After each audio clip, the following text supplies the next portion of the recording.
Bienvenue à tous. Les chefs des confessions religieuses interpellent le Premier ministre sur le social de la population et l'éthique, tant des dirigeants que de la population congolaise. Une interpellation contenue dans leur mémorandum déposé à Jean-Michel Sama Lukonde.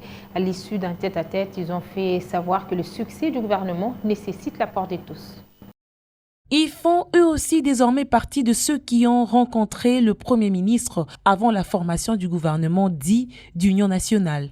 Sama Lukonde a échangé avec les confessions religieuses, une étape importante en vue d'avoir une idée sur sa vision et recueillir leurs avis sur ce qui devrait figurer parmi les priorités de son gouvernement. Les responsables de ces structures ont remis au Premier ministre un mémorandum qui reprend les éléments essentiels des actions à mener dans le cadre du bien-être de la population. Il y a une convergence de vues.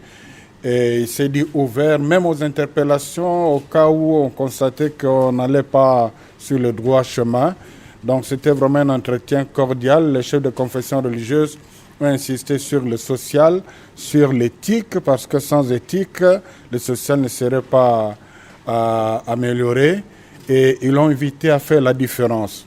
Cette délégation des pasteurs des églises avait été précédée dans ses bureaux par le cardinal Ambongo. L'archevêque de Kinshasa a lui insisté sur la compétence et l'éthique comme critères dans la composition du gouvernement. En tant que pasteur du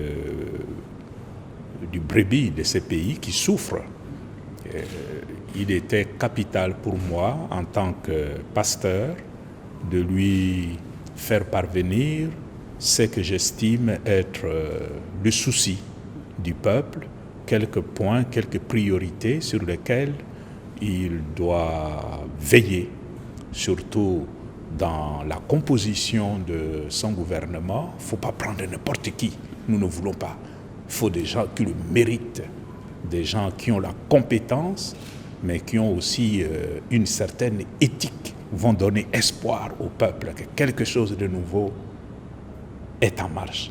Ces desiderata sont aussi celles de la population. Le Premier ministre se dit disposé à cheminer dans cet esprit de dialogue en vue de faire participer les Congolais à ce processus de changement.